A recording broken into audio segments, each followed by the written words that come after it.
So, we're here doing this. Where do I start? So the movie stars Gypsy Rose and Nate in a teen rom-com. We have a slew of lovable characters here from Lee and him. I'm already tired and exhausted. Watching this movie was a chore, y'all. Let's just start. The movie begins with Gypsy Rose catching us up with the events after the first movie. I do not have the energy to do a full review on that movie, so basically, girl and boy are best friends. Girl falls for boy's brother and breaks the friend code. Boy gets angry at girl because he is overly attached and can't handle the fact that she has a brain of her own.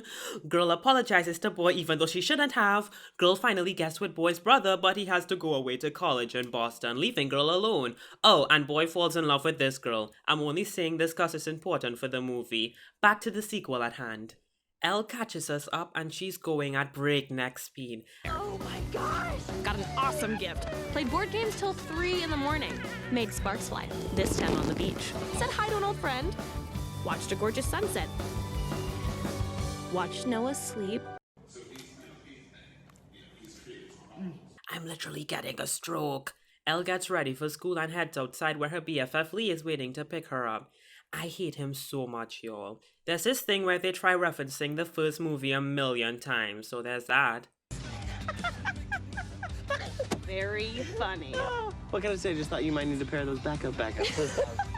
They pick up Lee's girlfriend Rachel and she's clearly disturbed that she has to sit in the back. Girl, if you don't sit in the back seat. Lee better not make a scene cause he had the most to say last movie.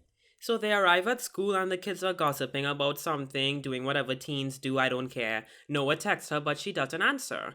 Later at lunch, the knockoff mean girls sit by their table to say something irrelevant. Totally explains why you guys aren't posting on social anymore. Oh, well, actually, Noah and I decided to keep it low-key on social so we wouldn't feel pressured by it. That is so smart. That guy's literally 30 years old. Girl. LBB, it's not too late to go back to the act. She's never gonna let us be together. Elle gets called to the principal's office because her dad is on the phone. Newsflash, it isn't her dad. Noah pretended to be her dad so that she could answer his calls. They clear up their little miscommunication. What? Why? Why are you ignoring me? Apparently, Sis wanted to come off as mature and not clingy. Their kissing booth is approved again since it was successful last year. They need to get the best kisser so that their booth doesn't tank. So my little sis Elle bluffs and says that the kisser list is secret, but we all know they don't have anyone yet. Elle and Noah talk and convinces her to apply to Harvard. I can already tell Lee is gonna be annoyed because God forbid Elle does anything without his permission. Elle goes to her counselor or whatever to inquire about applying to Harvard. Influencer. How many subscribers? 37. 37,000. We can work with that. No. 37. My YouTube channel right now, please. Our girlies go to the arcade and they notice that their record was broken by someone. I'm getting whiplash from how fast these scenes are changing. I guess we're at school again and this eagle shows her a video of the new guy at school called Marco. Elle accidentally turns on the PA system. The cringe that I endured. Child. If I had to see it, you have to as well. Wait, mercy. Jeez. Hello. God, the OMGs were right. This guy is a snack, indeed. Maybe entree. Maybe he's also the dessert, too. Tell me more. No. Lee notices this and runs to stop her. David bench you, us together at the same time. She's still going! Meanwhile, Lee is being destroyed. I love to see it. Elle says Marco is hot and this happens. Yikes, the world hates her. Same lovey. Lee gets nominated for Homecoming King by his girlfriend. And OMG, I forgot that Lee's mom is Archie's mom from Riverdale. Elle gets a ticket to Boston from Noah and she agrees to go. When she's chatting with Noah, she notices a girl in the back. Wait, OMG, I think that's the girl from Legends of Tomorrow. Elle gets suspicious and here comes that teenage angst. Miss Elle quickly notices that she doesn't share the same privilege as Noah. She attempts to ask her dad for tuition money, but dad tangs. I mean, this is probably the realest part of the movie. I'm not so sure we can afford a more expensive college. Fast forward to Elle at her school sport day, and she's the team captain. Yay! And who's that guy that's randomly here now? Did we meet him? I think I blacked out. I blacked out for most of this movie.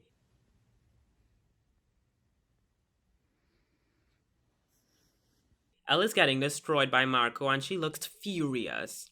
Skip to her and Lee at the boardwalk. Oh, and Lee's girlfriend is with them. I forgot she existed. Her name is Rachel, by the way, if I didn't say that.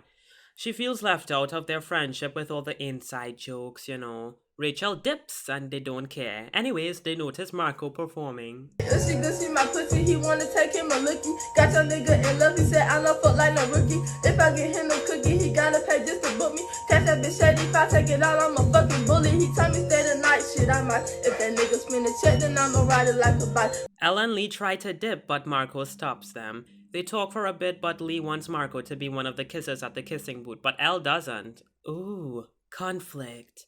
Later at the arcade, they see that their high score got beat again by the mysterious MVP person. They have a little montage moment to get their top spot back. Congrats! It works. On her way back from the bathroom, she notices a flyer for a Dance Dance Mania competition. You know, that machine they were playing on? Anyway, she convinces Lee to be her partner. Sis needs to get that tuition money some way or another. Later that night, she talks to Noah and basically says she can't wait to hang out with him when she goes to visit him in Boston. She also can't wait to hang out with his friends as well, but we all know which friends she means. Lee and Elle continue practicing for the competition and Marco happens to pass by. They agree to ask him to be a kisser for the booth. He gives the pair a proposition. I'll play you any game here for it. Holy shit. You win, I do the booth. I win, you babysit my sister for free. She manipulates him. Any game except that one. No. Okay, but yeah, but that I one's said any game. They realize he's actually good at the game. Hey dude, what's your last name? Pena. Surprise! He's the MVP guy. They get scared here, not gonna lie. Good thing Elle pulls through and wins the game anyway, so now Marco has to do the kissing booth now. Lee forgets about his GF like a sweet boyfriend and rushes to find her. She gives him an ultimatum. If you can't make your best friend understand that this relationship is important, then I don't think we have a relationship. Rachel, I can't just tell her. Figure out your priorities, Lee. The way I'm extracting pleasure from seeing him getting yelled at. The next day, Lee escorts Elle to the airport for her flight to Boston. He dips and then she gets on the plane. 2 seconds later, Sis is in Boston and Noah is waiting for her. They just PDA right there in front of everyone. The privilege that these heterosexuals possess, I hate it here. They spend the day hanging out. Got what it takes and she knows how to use it, my baby love. Then they settle down for dinner at a restaurant where Elle says this. I'm going to treat you like my own personal jungle gym. You know where this is about to go. Skip to Elle and Noah going to meet his friends. This girl enters the room and Elle already looks insecure. Noah introduces her to Chloe. I keep him around. I bet you do. Elle's inner monologue is what's really grounding me throughout this movie, and we're only 40 minutes in. The next day, Elle goes to her interview and gets some solid advice. You should know that we're less interested in meeting the person you think we want you to be, and far more interested in getting to know the person you really are. Skip to her back at the dorm and she notices this. Oh, and this.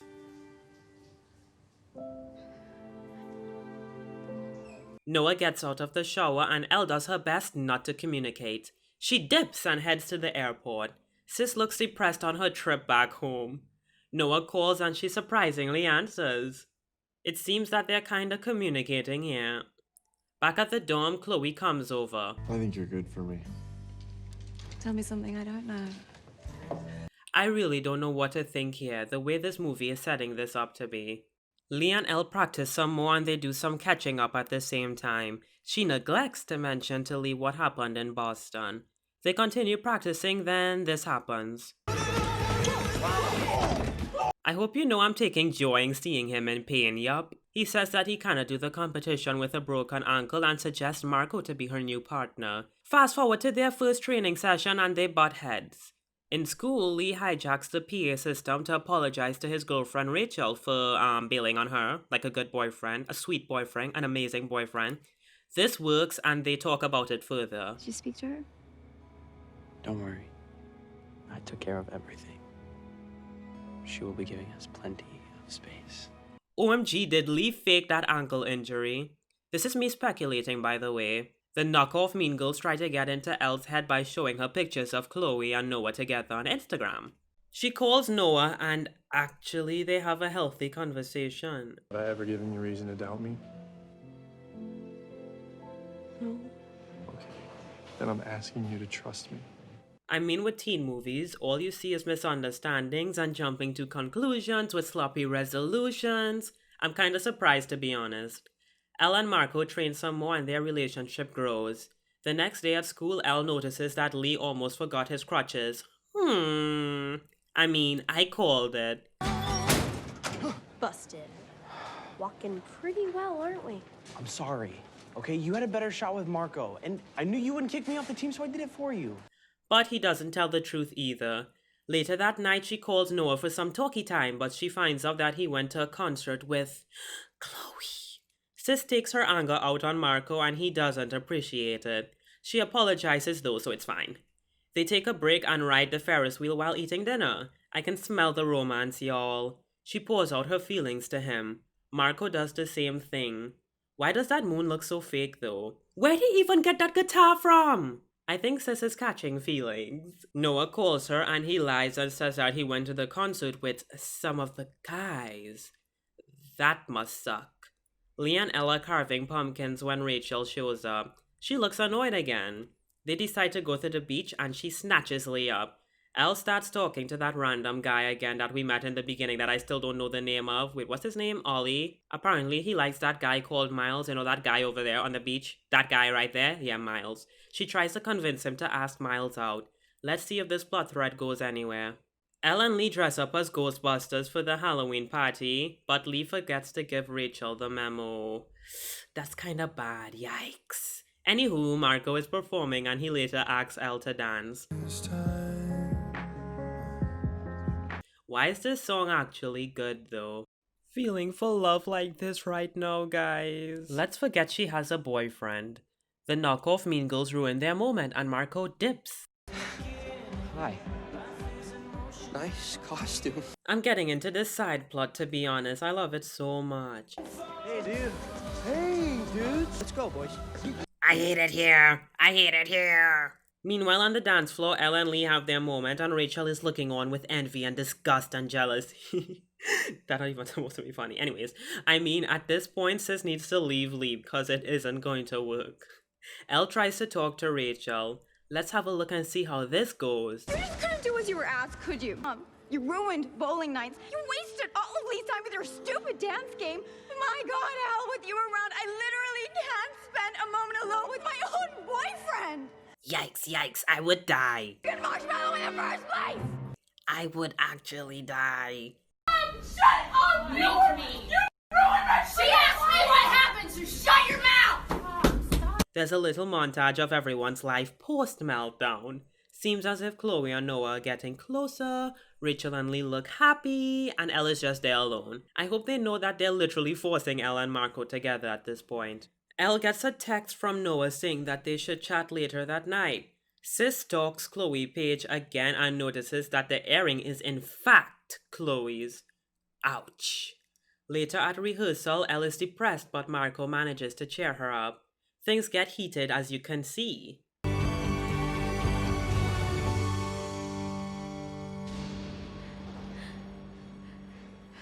Okay, yeah, I think we got it. On her way home, Noah calls her and lets her know that he'll be home for Thanksgiving. They agree that they have to have a serious talk face to face.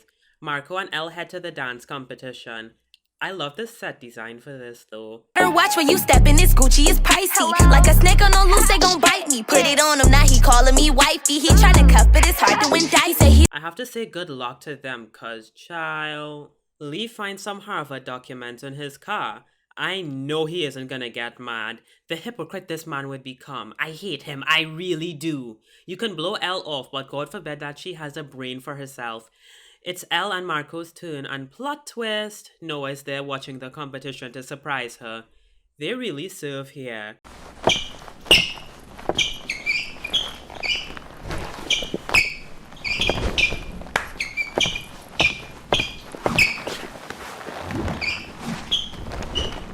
Yikes, when they kiss, I laughed out loud.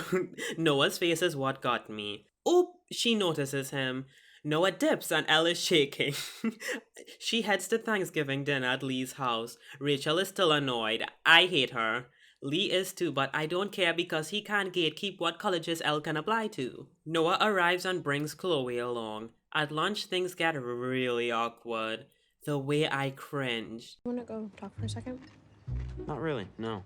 Can we please just go talk? Talking. I always feel like talking's better when it's face to face. Lee? My antisocial self would die in that situation. Well, some revelations arise. See for yourself. Lee, you never said. Yes, he did. Lee, tell her. I tried to, but...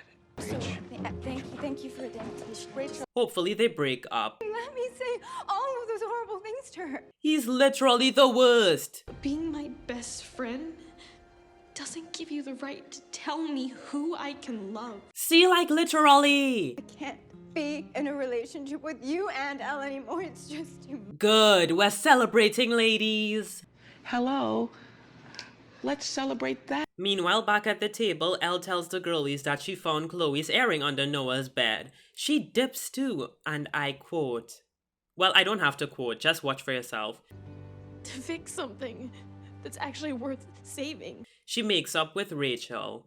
We see the real reason why Chloe's earring was under Noah's bed. You were out of town for a football game. I sort of crashed at your place after getting into a fight with Jason, and the earring must have just fallen off there. Just to give you things from Elle's point of view, you used to have quite the reputation, right?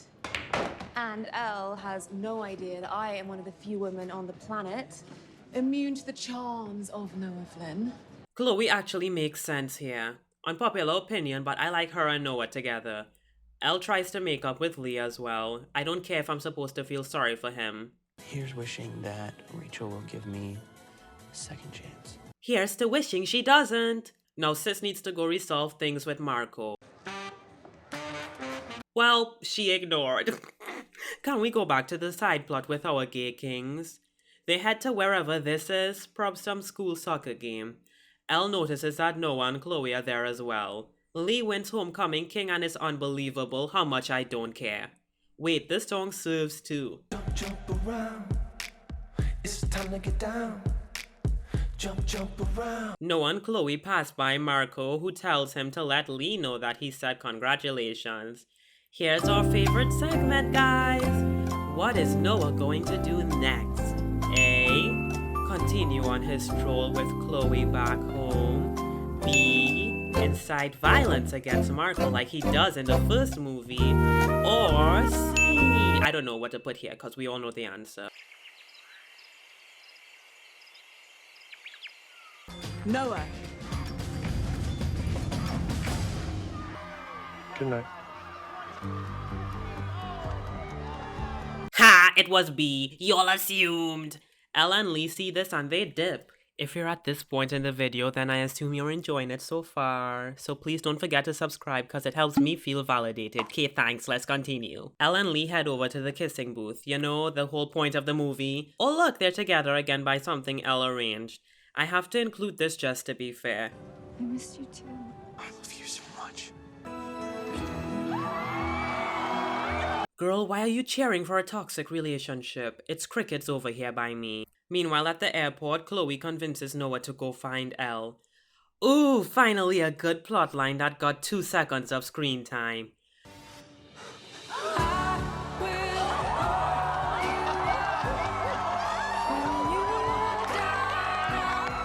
The way I gasped, y'all. This made me feel things the heterosexuals couldn't. And it's Elle's turn. Who do you think is going to show up to kiss her at the kissing booth? A. Marco. Or B. Noah. goodness. But don't worry, I've had like... Ding ding! Let me summarize. Marco no, Noah yes. Skip to the airport and Miss L is rushing to find her mans. Chloe lets her know that Noah was on his way to find her. He texts her to meet at their special place. You know, that gazebo. They're finally having a healthy conversation again. He asks her if she loves him and... It's always been you.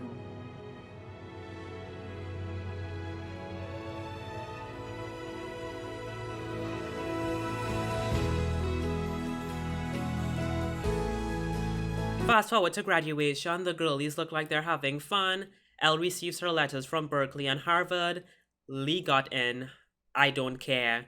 Elle says that she got waitlisted, but I ain't believe that. Let's see what really happened.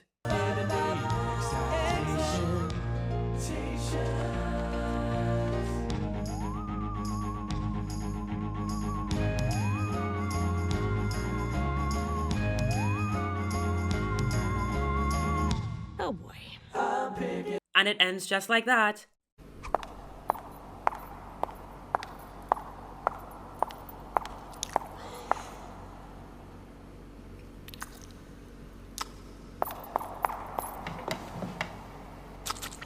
I swear to God they're not going to threaten us with a third movie.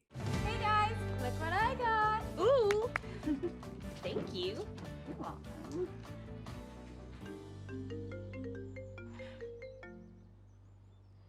Oh boy. Is everything okay? Yeah, fine. In fact. Yes, I would like that very much. Oh yeah, I thought you might. See ya. Where are you two going? Noah wants to read me poetry and tell me all about his feelings. So, Really? Is that what you want to go with?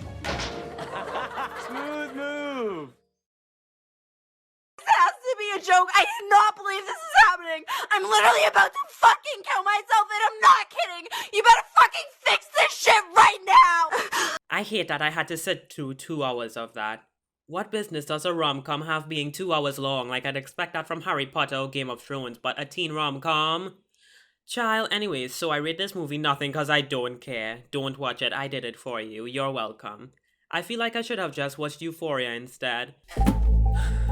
Can't believe I stay up till 4 o'clock watching this movie.